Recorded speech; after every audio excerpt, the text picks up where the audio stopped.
channel and for another weekly update.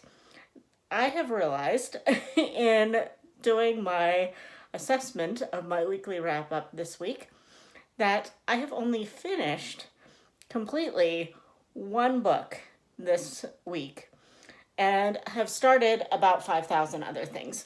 So, so this is going to be kind of an interesting update. But let's get right into it. Grab your coffee or your wine or your beer or your tea or just a glass of water. We're going to start with random chat today.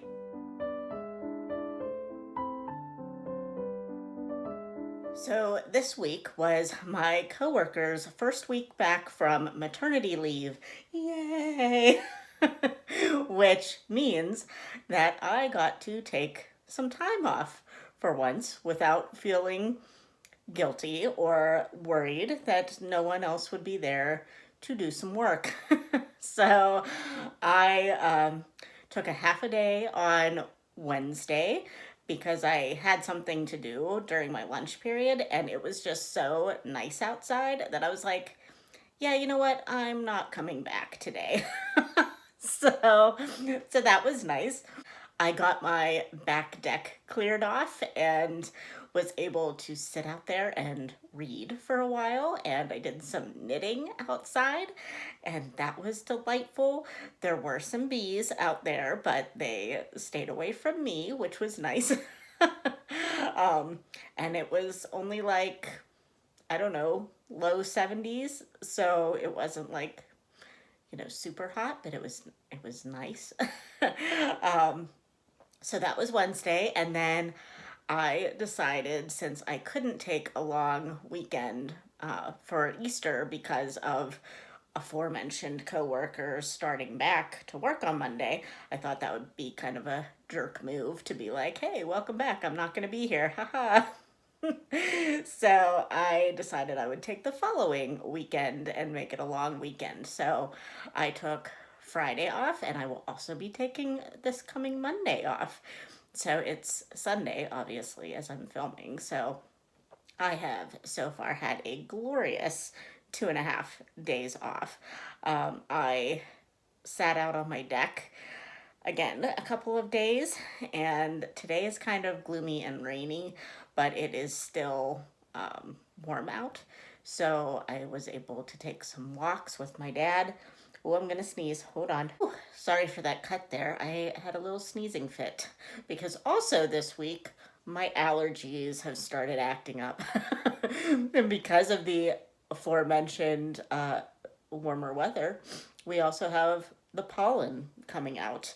And yeah, it hasn't been like super awful, but my eyes are itchy and I am sneezing and sniffing a lot. So if there are some cuts in this that seem awkward, that is why. I'm either blowing my nose or sneezing.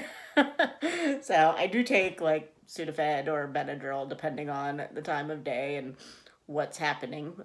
But I haven't yet today, so I probably should have done that before I started this, but oh well, it is what it is. So back to the chat. I also went to dinner with two of my local besties that I really have not seen in a couple of months. We did have dinner plans earlier in the year, but something came up with one of my friends, so we just postponed it, and then we just never rescheduled it. So I happened to text one of those friends the other day and just been like, hey, what's going on? I haven't talked to you in a while.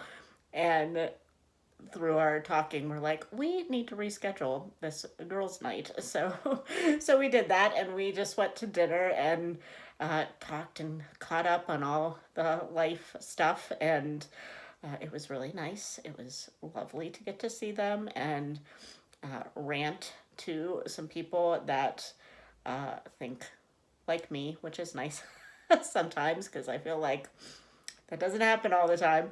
And yeah, it was just delightful.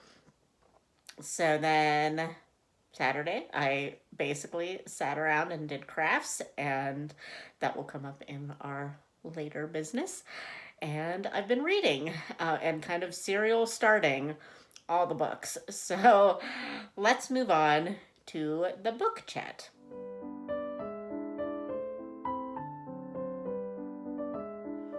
Ooh, and this coffee has chocolate syrup that like Moen's chocolate syrup in it. Oh, I forgot I had it. It's delightful. Okay, so let's talk about what I did finish so far this week. And I finished early in the week the fourth book. I think it's the fourth book, yeah, in the Canadian West series. I don't think I talked about finishing this last week. I'm thinking I hadn't yet. But it is called When Hope Springs New. And I have been reading this series with Berna from Berna's Bookish Adventures. I will leave her linked below. She is a delightful Turkish booktuber and a lovely friend. And we have been reading this series, and it's just been so cozy, and we've loved the series so far. Both of us decided that this book was not our favorite. This one is focusing on Wynne and Elizabeth in a new territory. Wynne is a Canadian Mountie, and he has been moved to a new territory at the end of the last book. And this one is just about the totally different situation that the two find themselves in, and how the Indigenous people there are not very accepting of, particularly Elizabeth, which is kind of interesting. Like, it's not necessarily that they are not accepting of the white man in general. They just, for some reason, don't like Elizabeth. Um, and it's just kind of about her trying to form new relationships in this community and trying to come to terms with why they don't like her. She doesn't understand what the problem is. And then when she does understand what the problem is, she doesn't really understand how to fix it. And for a lot of the book, nothing really significant happened. But then in the middle of the book, like, all this crazy stuff happens to them and to the village, and it kind of sets off a new problem for Elizabeth. But it's more just a new problem in her own coping with this, because she is a Christian. She is in a community, obviously, that is not Christian, but they are not there as missionaries. So, it's not like her job to convert them. But she feels strongly that kind of their their feelings about Elizabeth are not right. So so it's all about that, and that internal struggle, and how she can kind of relate to these people that don't believe like she believes. And it's still a good book. I really like Jeanette Oak's writing in the series. I haven't read anything else by Jeanette Oak, but I feel like she really is able to talk about Christianity in a way that is not preachy.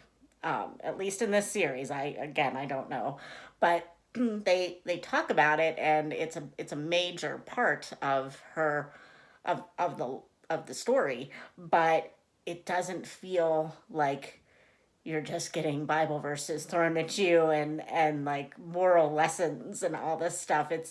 It's woven very naturally into the storyline, and I do appreciate that. So while this wasn't one of Berna and my favorites in the series, it was still a good story, and it's moving the plot along. And we're hoping to hopefully get some of the old characters back eventually, because we both said that we do miss the old territory, and we're hoping that they are able to get back there. So, yeah. So that was the only thing that I have fully finished as of the recording of this. But let's talk about all the things that I have started this week. Okay, so first we'll talk about the thing that I am almost finished with, and I hope to be finished with by the time I have a Zoom conversation about this. And this is A Girl from Yam Hill by Beverly Cleary. And as you know, Miss Beverly Cleary died recently at the age of 104, which is amazing. And she had written a memoir, and I didn't check to see when this memoir was written, but Angie from Literary Labors has been doing a readathon called the Drop Everything and Read Along, and that is in reference to the kind of the elementary school programs that a lot of us had growing up that was called Drop Everything and Read, and it focused a lot on Beverly Cleary back then. So she has been doing that. It ends tomorrow, which is April 12th, and that is Beverly Cleary's birthday. And it is also Angie's birthday. So, but today it was just convenient for them to do a Zoom discussion of A Girl from Yam Hill. So I am desperately trying to finish it up. I only have about 100 pages left, and it's a really easy read. I'm really enjoying it. So this basically has just been going through, so far, Beverly Cleary's childhood. And I mean, she was born in, I think, 1916. So she has gone through so many changes in the life of America, and it's been really interesting to see it through her eyes as a child, and kind of her observing how different things like the what am I trying to say? The Great Depression, how that affected her parents, and the ending of World War One, and I'm sure World War Two, and all that stuff. So it's been really, and it's just told in this delightful, just conversational style that Beverly Cleary has always had with her children's books. And yeah, I'm just really enjoying it. I didn't start it in enough time. And I started a bunch of other things. So that's why I'm not quite done with it yet. But I still feel like I will be able to discuss it with them if I don't get it done right away. So then I guess we'll just go top to bottom on the stack here. I have started reading Dantes Inferno with a read-along that Jennifer Brooks is hosting. I will put her announcement video down below. They are going to be reading the entire Divine Comedy over the next 3 months, I believe. I think she's going to take a month for every story within the Divine Comedy. So this month, obviously, is the Inferno. And the Inferno is definitely a reread for me. Obviously, I have this little mass market paperback edition that I used when I read it in college. I believe college. I think I read this in college. I don't really remember. Might be high school. I don't know. And I believe that I have read Purgatorio and Paradiso, but I'm not 100% sure that I have. So it's probably a reread. But maybe not. So anyway, I have just started this. It's really short because it's a poem, basically, an epic poem. But I'm really enjoying it. It's really creepy already, and I'm listening to an audiobook version too, which is, I'm not sure what the translation of the audiobook is. So it's not the same as the one that I have here. But I'm really enjoying the audiobook narrator because he makes it extra creepy. And yeah, it's the most famous line, "Abandon hope, all who enter here." And I'm just like, oh, it's so creepy. But yeah, I'm really enjoying it, and I'm really glad that Jennifer has gotten this read along together. I think it'll be really great to revisit this classic. And then another read along that is happening is of the Space Trilogy by C.S. Lewis, and that is being hosted by Victoria at a musical bookworm. And this is super short. I should be done with it already, but again, reading too many things. So I'm only on like chapter 3 of the Out of the Silent Planet, which is the first in C.S. Lewis's Space Trilogy. And I remember reading this in college for a fantasy literature class, and I remember just thinking it was super weird and I couldn't really get into it at the time. But being an English major, before audiobooks were really a thing, was and when you were a slow reader and you hadn't really read a lot of classics before you started being an English major, was was difficult. So the teacher that did this fantasy literature class assumed that everything we were reading was going to be a reread. Hardly anything on that syllabus was a reread for me. So I really flew through a lot of the readings that I did in college and could not tell you. I could not tell you what any of these things are about. So now that I'm reading these things for leisure, I am enjoying them a lot more. And so far, I'm really enjoying Out of the Silent Planet. Again, I'm not very far into it, so I can't say a lot about what it's about, but it does follow a professor who is on hiatus from, or I don't know. I don't know if he's on hiatus or just like summer break. Um, but he's taking a walking tour through England, and he comes upon these old schoolmates that are now like living in this big mansion and are acting super creepy, and he is going to somehow be transported to this silent planet. And yeah, I kind of forget all of what happens in this, so it'll be interesting to see where it goes.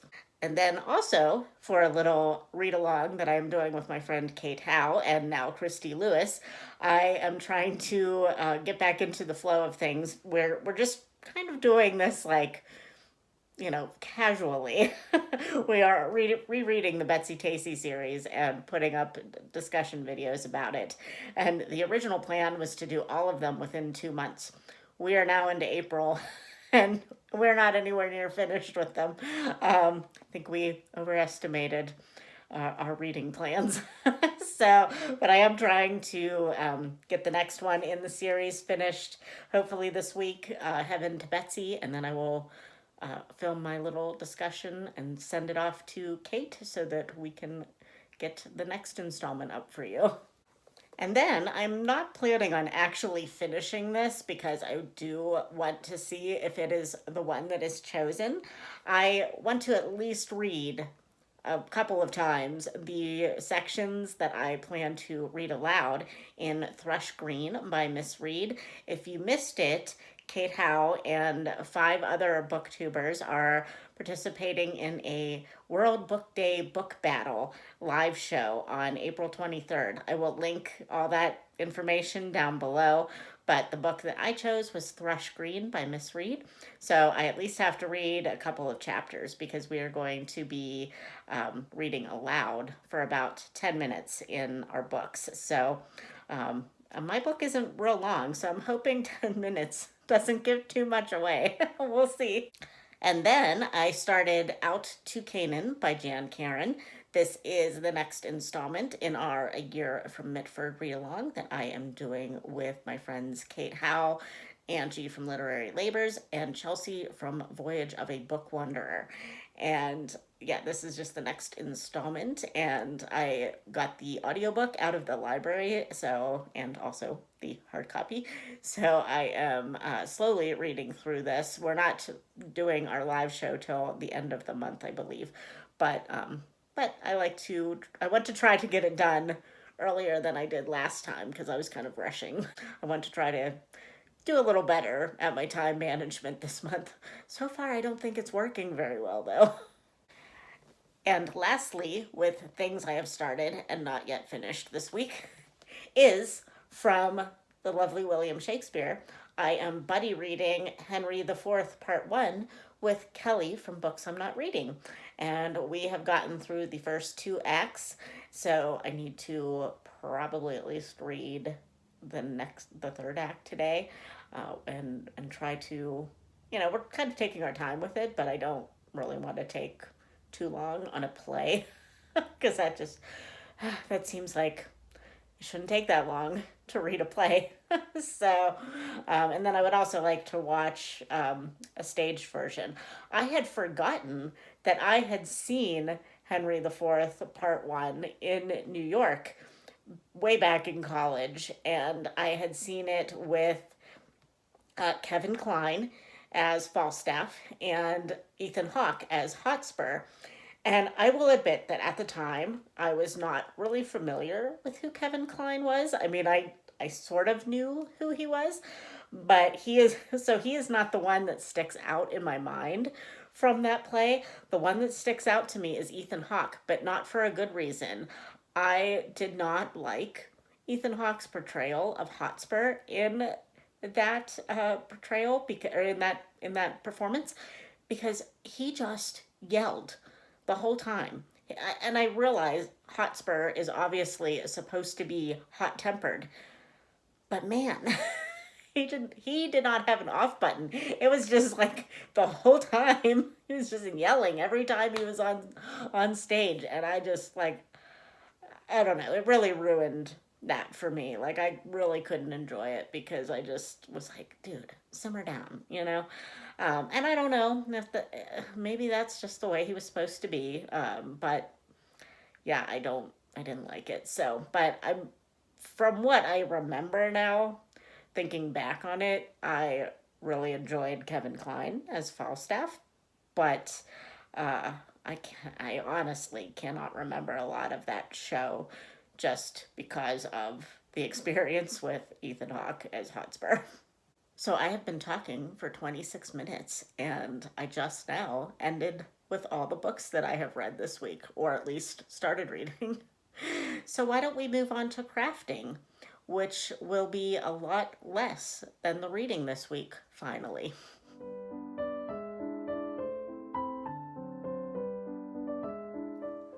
So, first of all, let's get to the big win this week. And the one that I'm sure everybody who is invested in this project, which I know there are at least a couple, will be excited to see. But I have finished Hedgewig. Look at him, her. I don't remember if it's a her. I think it is a her. But look at the little, so cute. There's her other wing. Yay! She turned out so well. And I fixed the toe. So all these little toes, they're kind of like super wonky. So I don't know if I did them right, but it is what it is. I probably should have put like something in them to keep them from, sticking out.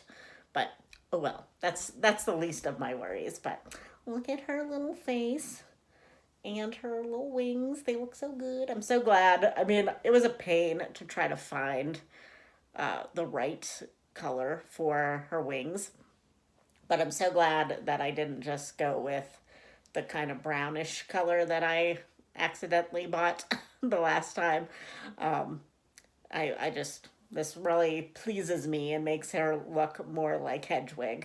I mean, obviously, it's not perfect, and it doesn't really look 100% like the model picture from the pattern book, but like I knew that was not gonna be the case. So yeah, I'm really excited about her. Yay. So let's put her up so she can watch over me while I talk about everything else. I'm actually kind of sad that I'm going to be giving her as a gift because I kind of want to keep her. But I already told the person that I'm giving it to that they're getting it. So I guess I'm just going to have to make another one. But that's not happening anytime soon. But I do feel like eventually this room's going to need a Hedgewig mascot. So, yeah, another one's going to need to be made. And I have plenty of yarn and plenty of eyeballs to make that happen. So, yeah, eventually, now that this is like a trial run.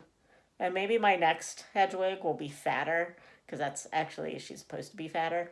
And maybe the head will be a little less awkward for me next time. Maybe I can knit it at a looser gauge and have more head fabric to work with.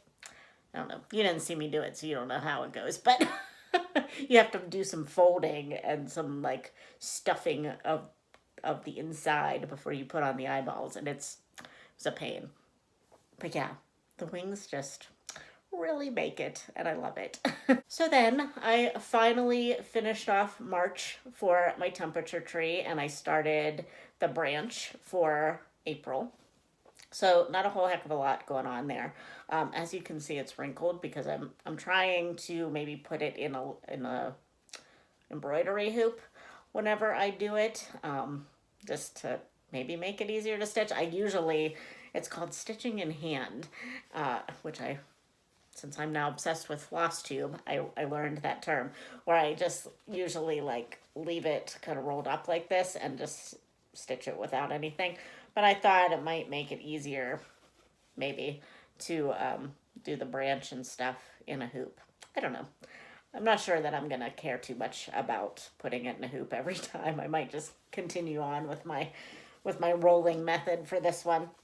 I did put Alice back in her snap frame thingy because I'm going to be moving on to a bigger section, and I just thought it might be easier for her to be in her frame. So, and I have been researching how to wash a project after it's done so that I can relax all the wrinkles that have gotten in the fabric for the many, many months that I've been working on this and just leaving it in the frame. So hopefully that will work so that I won't have like a lot of crazy permanent wrinkles in my fabric. But we'll see. I'm going to try to not leave them in the frames all the time, just while I'm working on it, and then take it out again and let it relax until I'm ready to do it again. But we'll see. That also seems like a pain in the butt. So, and I am all for easy crafts that are just like I can just pick it up and do it, which is not really the case with cross stitch. There's a lot of stuff that you need to have prior to starting back up with a cross stitch project. So it's not really been my like go-to project recently. It's just pretty much always been knitting. But I'm trying, at least for these 4 days that I've been off, I've been trying to work on my cross stitch a little bit more because I'm like, I have more time. I don't absolutely have to do anything. So I'm trying to do that. So also on the knitting front, now that I am done with my final present knitting, I am still working on my White Horse sweater. And let's see. I mean, there's nothing really new and interesting to show you, but here's my little progress keeper. Oops, must be backwards. Darn it. But anyway, it's a little, you can't see it. It's a little Pride and Prejudice, or no, this one is, oh yeah, this one's Pride and Prejudice book. And this was where I was last time I showed you this, and I got a lot done, honestly. So I'm probably a little over halfway through the yoke of the sweater. Oops, losing. So it's kind of crunched up on the needles, but it'll be like this. So hopefully by the time I get done with it, it will fit. I'm a little worried that this neck is going to be a little too close around my neck because I really don't like that. And some people that I've seen online that have knitted this, like their neck is really wide on it, so I'm not really sure how they did that. Because it looks like, because I did it correctly for my size, and and it's definitely closer than other people's, and nobody has said like that they modified it. So I don't know, but we'll see. Hopefully it'll be fine. And I will just be proud that I did all that because my goodness, I knew it was going to be a challenging pattern, but I have definitely messed up quite a few times and not really, it's called tinking back. I have not really done that too often. Like if I notice that I mess something up, unless I'm on that section at that time and can get it in enough time, if I'm almost to the end of it and I realize like I have too few stitches or something, I just increase. And and I'm just like, this is gonna look awful. But so far it looks like it'll be okay. I mean, obviously if you're a super experienced knitter and are nitpicky about everything, you're maybe going to notice mistakes in my patterning. But I am really not too worried about it. It's easier just to continue on and try to fix things instead of taking it back. So we'll see. This might look awful when I'm done with it, but so far it seems to look good. But anyway, that is all the crafting that I have gotten to over my almost 4 days off of work. So now that's about all, I guess, because I already did random chat. And now I'm going to continue drinking my coffee. And I'm going to package up Hedgewig to go to her new home on Tuesday. And yeah, I'm excited. I'm considering putting it on my coworker's desk, just like that, and for when he comes into the office. So, but I don't know because I don't want other people to see it and like want me to start making them things. I don't know. So, but he's the only one with a really little kid, except for the new baby in our office. But he's too young to start making expensive toys for. Once he gets a little older, I'll start making him things, but I don't know. We'll see. But yeah, anyway, that's all I have for you today. This is maybe a longer one than normal. Hopefully not. Once I get my editing done, hopefully is within my half an hour time limit that I've set for myself arbitrarily. But I hope you are all having a good start to your April, and I will see you next week, hopefully. All right, bye, friends.